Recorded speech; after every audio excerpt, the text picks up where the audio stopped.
really feels like you've arrived to the future here. This is the architecture in China, guys. This is unreal. Like, look at this place. How crazy is it? Forget Silicon Valley just for a second. China is hosting this. This is on a whole different level. This city makes New York feel small. Forget everything you thought you knew about China, because this is Shanghai, home to over 25 million people. It's not just the biggest city in China, it's one of the largest, most powerful megacities on Earth. A place where the skyline looks like science fiction, the streets are electric 24/7, and the future isn't coming, it's already here. Welcome to China, welcome to the future.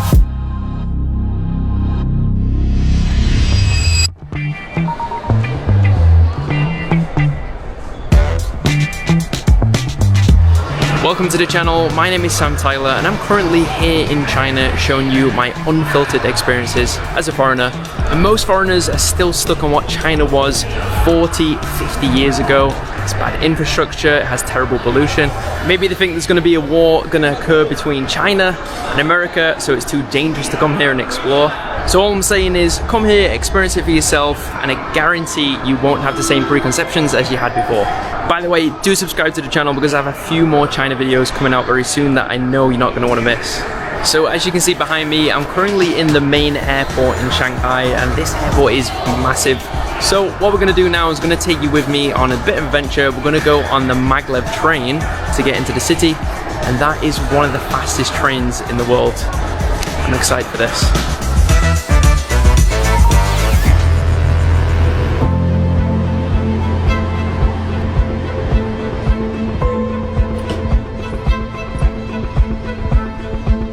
So this is the Shanghai maglev, and it's actually the fastest commercial train in the world. Top speed 431 kilometers per hour. So you barely have time to sit down before you've arrived to your destination. And it runs on magnetic levitation, which means it basically floats above the track. No wheels, no friction, just pure speed, and it gets you from the airport in Shanghai to around the city center in just 8 minutes. Crazy.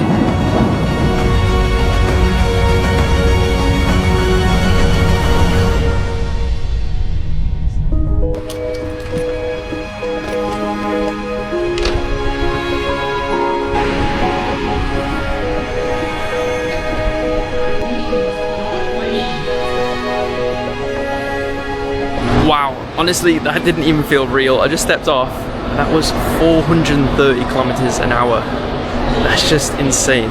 Just 8 minutes. It really feels like you've arrived to the future here. Let's go. Alright, trying to book a taxi. The price seems to be fairly reasonable, to be fair. There's a couple of apps that you're going to need if you come into China. Two of those are Alipay and WeChat, which you can use WeChat for talking or for payment, and Alipay is used for payment. So using cash here is quite scarce, so you're going to need these apps. You can connect your international card, Visa or MasterCard. I just tried it out before, bought a bottle of water, and it worked. So my Alipay is working, which is happy days. And also A-Maps, because Google Maps doesn't work here, so let's go get a taxi. Alright, it's 25 minutes to get to the hotel, and I'm gonna give you guys a little bit of perspective here. I'm in a super nice, clean electric car. There's a lot of space. I'm not sure what brand this is, but it's beautiful. And this cost me just $5, and the journey's around 25 minutes. First impressions, streets are clean. There's a lot of electric cars, so it makes the city really quiet. And there's a lot of bikes too. There's a lot of things happening. Obviously, Shanghai is a huge megacity, so that was expected. But yeah, I'm gonna show you the hotel next. So let's go.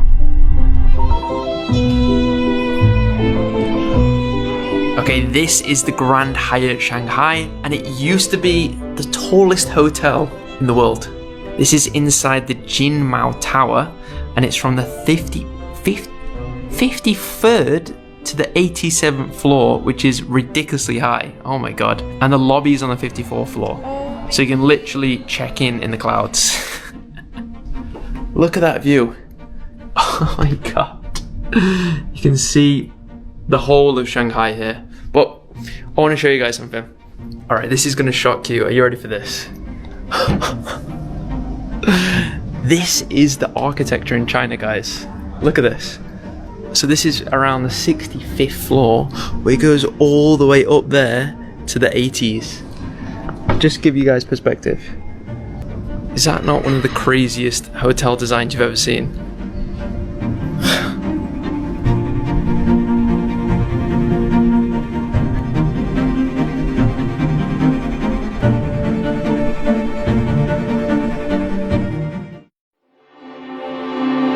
Armed.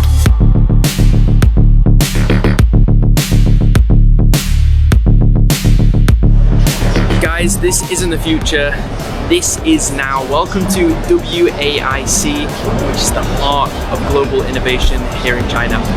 Forget Silicon Valley just for a second. China is hosting this, and this is on a whole different level. So this is where the smartest minds in AI and technology come here to show off the best of what they have. And each booth here feels like a window into 2050.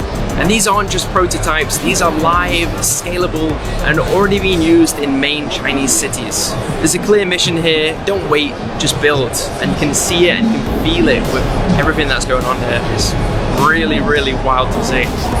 The West invented the internet, but China, they might just end up defining the AI era. And that's what happens when AI is treated like a national priority. And what you're seeing isn't just a sneak peek of the future, it's reality here in China.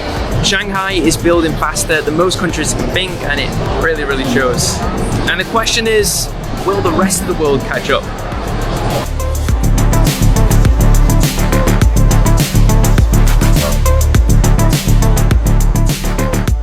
AI is everywhere in China, whether it's for farming, for the house, for factories, or even electric cars. You'll find it in every single place here in China. I want to show you something really, really cool. So this is a machine where a human can get inside of it and control the robot. Whatever their movements do, it replicates it. First, we can use the system with robots, humanoid robots.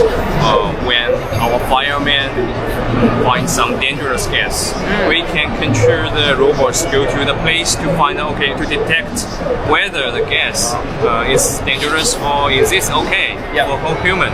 So we can help humans' life and then make our firemen healthy. Anything else can you use in the army or military, things like that? We think we can use this to help more people feel happy, not the force, not the war. Yes. Our Chinese love the peace. Like we stand here in Shanghai and we can control the robots in Tibet or Xinjiang or Hainan or Yunnan. Yes. Yeah. Amazing. Yeah. Okay. And look at this. You stand on here. If you walk, the robot will roll. It's super mind-blowing.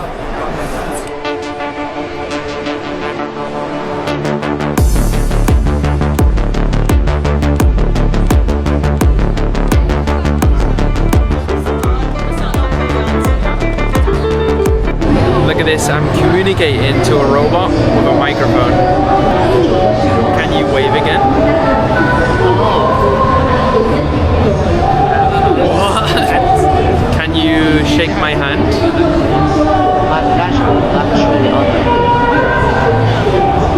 Wow.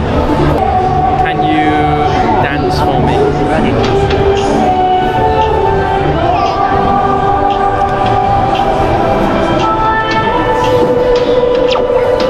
There we go.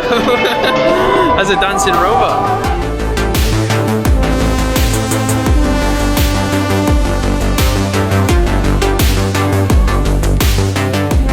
Alright, I've had a wander around, and this place is absolutely packed full of tech, robots, AI, self-driving cars. It's quite overwhelming actually, because I'm only on the first floor and there's another floor upstairs, apparently with more robots, and it's wild.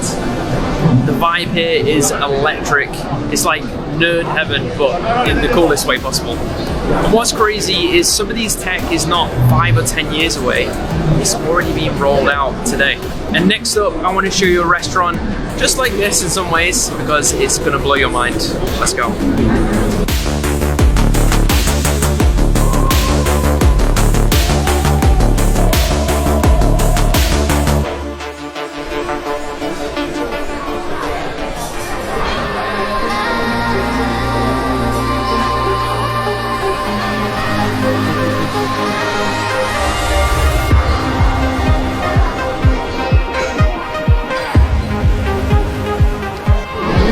just sat down at one of the most futuristic and popular restaurants in the whole of China. This is called Number 3 Warehouse, located in central Shanghai.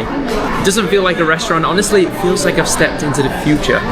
Everything around me is metallic. It feels like you're inside of a spaceship or a sci-fi movie set. So I really like the concept of this. It's immersive and it's really, really visual. And lately this restaurant exploded on social media here in China, and it's making its way to the West as well. And I had to queue up for like over an hour.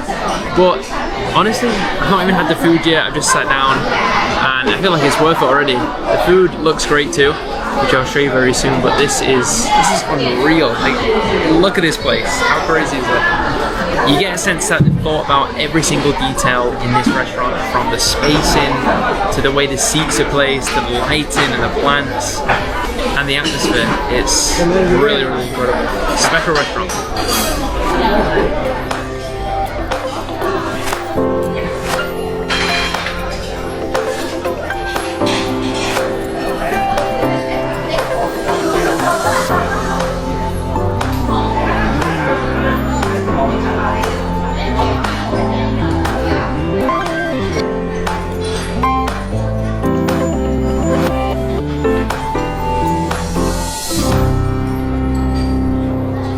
Alright, let me give you guys a room tour. So, I'm staying in a hotel called Gem Hotel. It's along Nanjing Road, which is a pretty lively area. It's pretty good.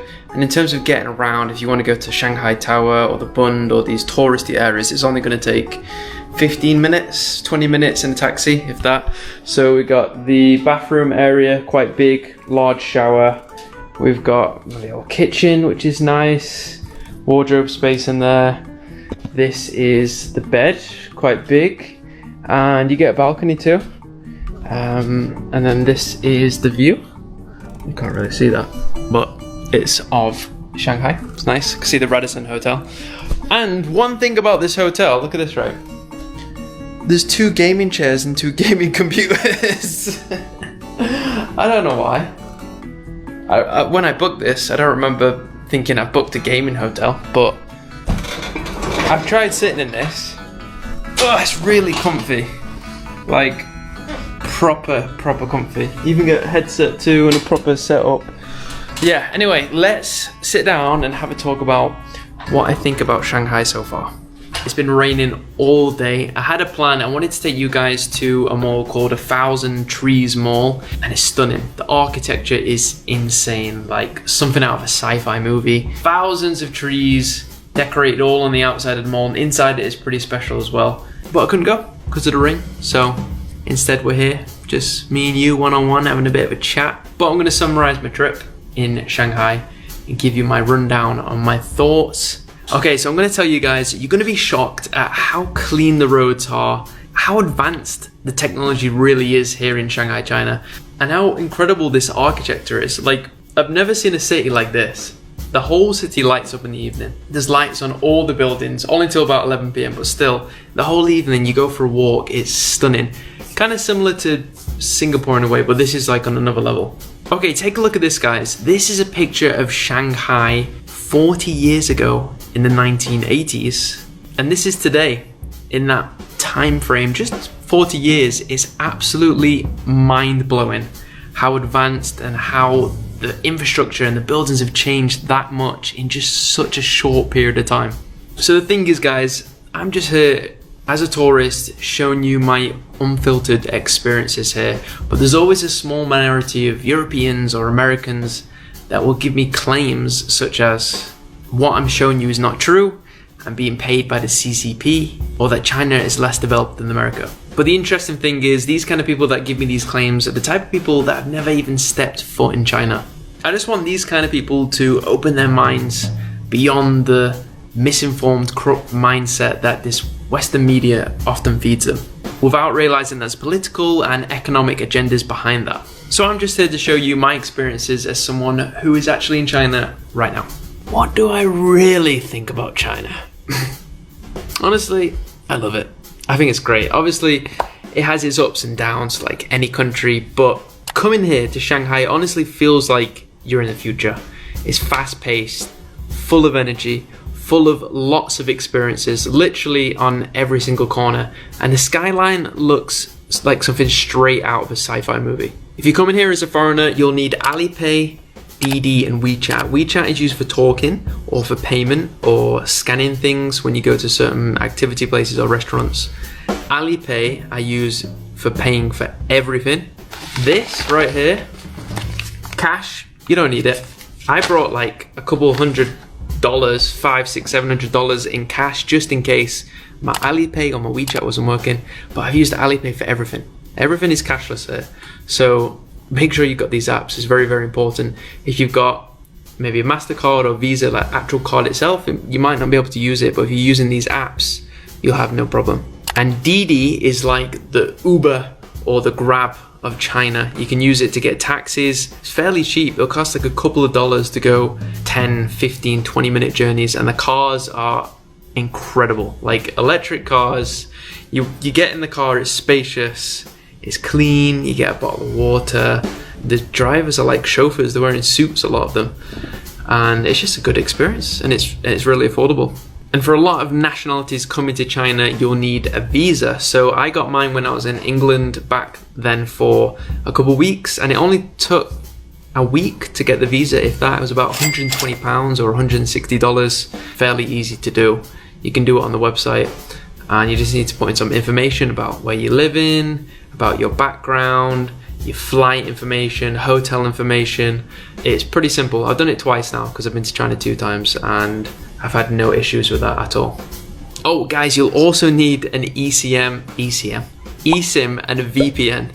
So basically, if you didn't know already, a lot of things are blocked in China. TikTok, YouTube, emails, all these things which Westerners use, like myself, you can't access unless you have an eSIM and a VPN. A lot of eSIMs will actually have an inbuilt VPN, so you don't need the VPN, but it's good to get that.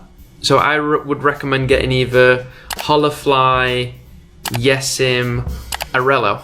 That was it, Arello. So yeah, one of those and you're good to go. You can also do a roaming package on your home SIM card. That's also another option if you fancied that. But yeah, one thing that really stood out to me about Shanghai is how clean the streets are. Like everything is spotless here. And there's also a huge police presence here, whether they're on foot, in cars, on scooters. It can feel a bit intense, but it quickly becomes clear that it's not about intimidation. It's just about keeping order and making things run smoothly and feel safe. Like, I feel really, really safe being here in Shanghai. But a downside is that English is not really widely spoken here, especially even with living in Thailand myself. Okay, the English is also not the best there if you compare it to other Asian countries like Singapore or Philippines, but you meet some people in China and they know how to say one word or two. So I'd recommend learning a little bit of Mandarin. If you're not gonna do that, what I've been doing a lot is Google Translate or just trying to get by as best as I can. It's a struggle in times. I'll be honest, it can be a bit of a struggle, but that's one of the prices you pay when you go to a new country, new culture. You've either got to adapt or just find a way to manage. But yeah, learning a few of the basic phrases really goes a long way, and the locals here really appreciate the effort. Subscribe if you want to see where I'm headed to next, and trust me, it's just as wild. See you in the next one. Oh shit.